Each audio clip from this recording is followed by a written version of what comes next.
Sejam muito bem-vindos ao meu canal. Eu sou Henrique Filho, professor de Direito Constitucional, e hoje eu vou trabalhar o tema com vocês, classificação dos direitos fundamentais.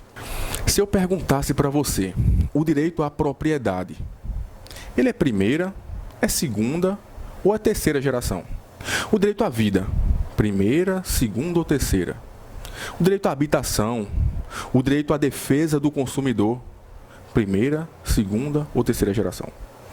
Eu postei no meu Instagram recentemente algumas questões sobre o tema classificação dos direitos fundamentais e, para minha surpresa e tristeza, a maior parte das pessoas que responderam erraram a questão. E é um tema muito simples, tá? E eu vou passar para vocês hoje, principalmente com exemplos para que massifique o conhecimento em vocês e vocês nunca mais errem uma questão sobre as gerações de direitos fundamentais. A primeira geração de direitos fundamentais, ela visava principalmente o direito de liberdade, ou o princípio de liberdade. Nesse momento histórico que ocorreu lá no finalzinho do século XVIII, a ideia central dos direitos fundamentais de primeira geração era defender a liberdade do indivíduo. Ou seja, era dizer para o Estado não interfira na minha vida privada, não interfira na minha propriedade, não interfira na minha liberdade de locomoção, na minha liberdade de expressão. Tá? E por esse motivo, de você, nesse primeiro momento, e exigindo que o Estado se abstenha de agir, que o Estado deixe de interferir, por esse motivo, os direitos, fundamentais de primeira geração são chamados de direitos negativos, ou seja, Estado, não interfira na minha vida privada, não interfira na minha liberdade de locomoção, não interfira na minha liberdade de religião. Tá? Então, por isso é que são direitos negativos, porque se exige uma abstenção do Estado. Nesse momento aqui, não há nenhuma preocupação com desigualdade social. O foco é a liberdade do indivíduo, tá? A liberdade do homem individualmente considerado. Ou seja, o foco é o homem individual ter liberdade. São basicamente, direitos civis e políticos, tá? E isso cai muito em prova. São direitos civis e políticos. E agora eu vou dizer alguns exemplos, tá? Só explicando, Não sei se os senhores sabem, porque a primeira geração, segunda, terceira, isso nada mais é do que o momento histórico em que surgiram e foram positivados no ordenamento constitucional, incidência em relação às gerações de direitos fundamentais, e o lema da Revolução Francesa, E justamente lá atrás, no final do século XVIII, foi onde começou realmente lá a Revolução Francesa e a Revolução Americana, que deram início, aos direitos, relacionados ao princípio de liberdade, tá? Então, exemplos de direitos fundamentais de primeira geração. Primeiro, direito à vida. A vida é um direito fundamental de primeira geração. Estado, não interfira no meu direito à vida. Direitos negativos, liberdades negativas, tá? Direitos de proteção. Tudo isso é sinônimo de direito de primeira geração. Aqui, liberdade de expressão, tá? Inviolabilidade de domicílio. Liberdade de consciência, de crença religiosa, tá? Liberdade de religião, direito à liberdade de locomoção, são todos direitos de primeira geração. Observe que se exige do Estado uma abstenção. Estado, não interfira, não se meta. Tá? Aqui se exige, por isso se chamam, repetindo, direitos negativos. Estado, não faça nada, me deixe em paz. A lógica é essa. Então, direito à vida, liberdade de expressão, liberdade de reunião, tá? Inviolabilidade de domicílio. Todos esses direitos estão relacionados com a liberdade do indivíduo, são direitos de primeira geração.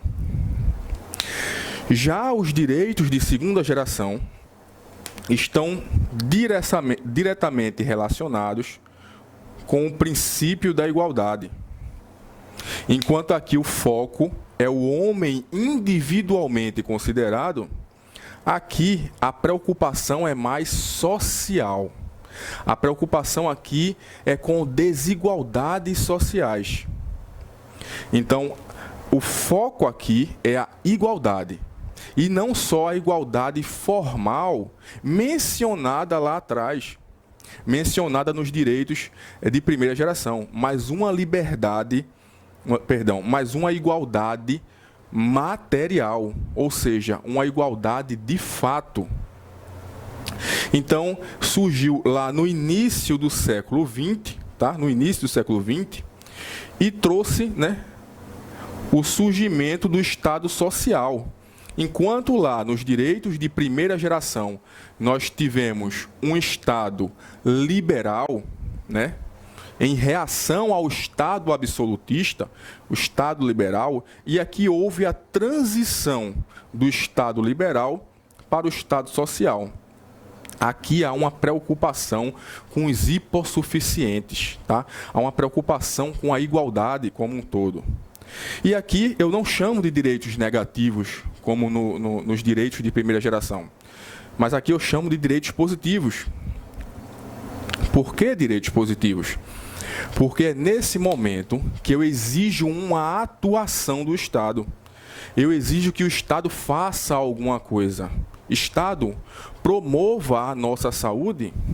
Estado, nos dê trabalho. Nos dê educação. No sentido de escolas, né? Então, forneça-nos condições para que nós possamos usufruir nossos direitos e para que possa haver mais igualdade.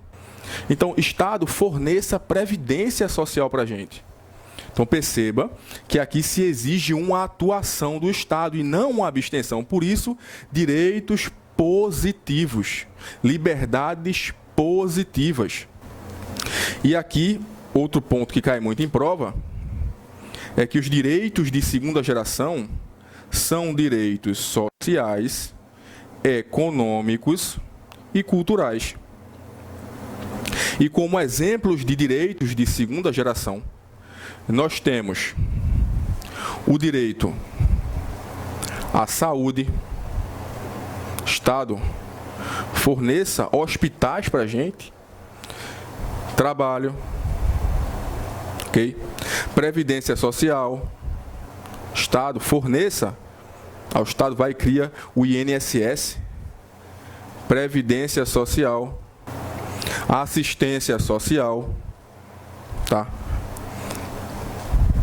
E por aí vai. Direito de greve, direito de sindicalização. E aqui eu quero chamar a atenção de vocês para um ponto muito importante. Embora haja na doutrina essa nomenclatura de direitos positivos e direitos negativos, nesses dois últimos exemplos que eu acabei de usar, ou seja, o direito de greve e o direito de sindicalização, embora sejam direitos de segunda geração, direitos sociais de segunda geração, eles exigem uma abstenção do Estado.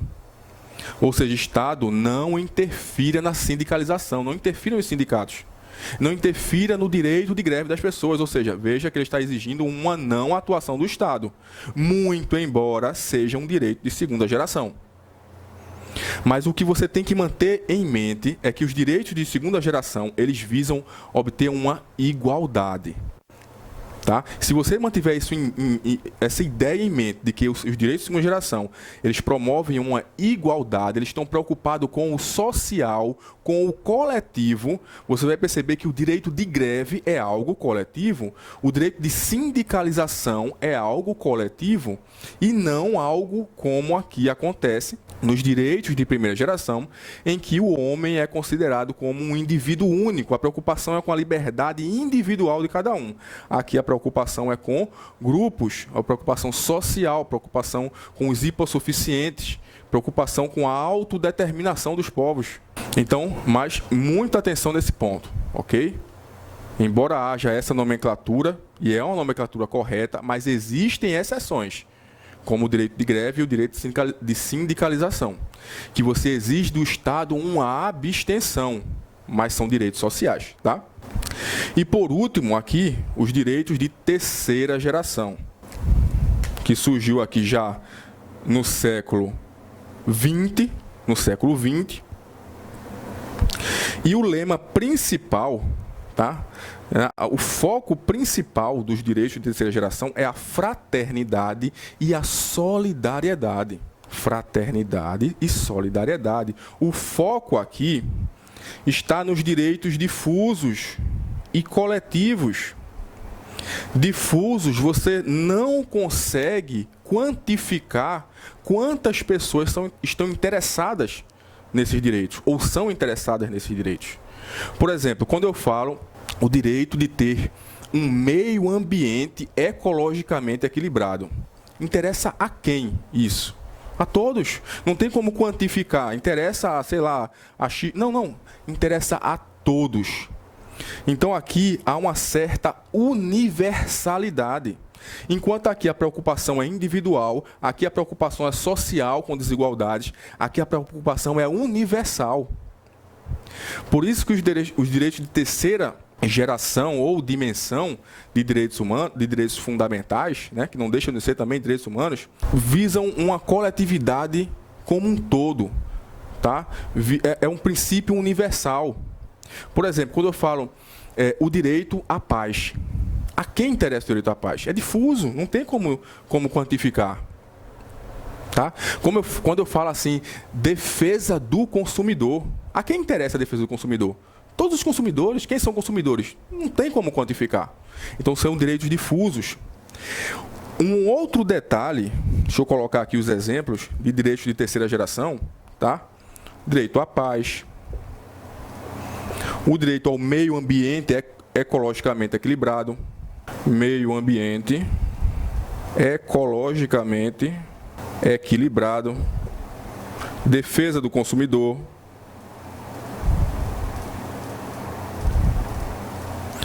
aqui há uma preocupação de todos.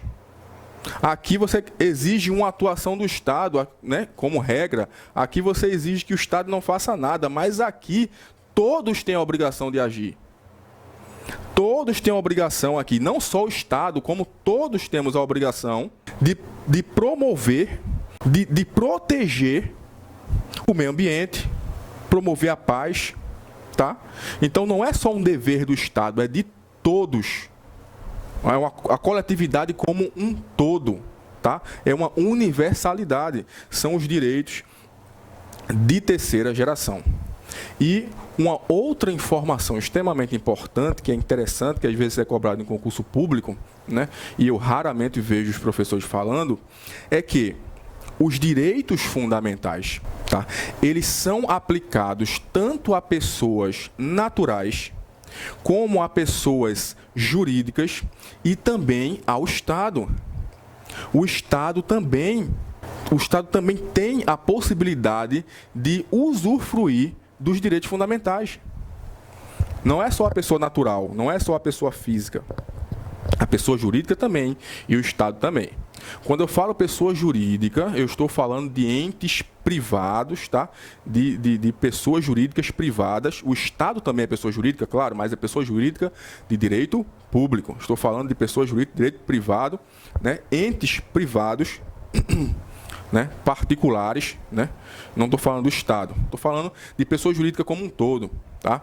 Tem direitos, podem ter assegurados para eles direitos fundamentais. Vou exemplificar. O direito de propriedade.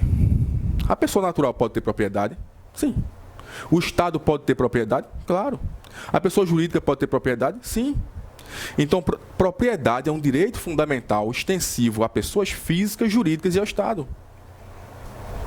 Quando eu digo assim, direito de inviolabilidade do domicílio, o natural tem direito? Sim. A pessoa jurídica tem direito? Sim. Quando eu falo direito à assistência jurídica, né, integral e gratuita, a pessoa natural tem direito? Tem. Pessoa jurídica tem direito? Tem. O Estado não. O Estado tem os seus advogados públicos, tem os procuradores, tá? Mas, agora, por exemplo, há direitos que não são extensíveis nem à pessoa jurídica nem ao Estado, como, por exemplo, o direito de locomoção, né?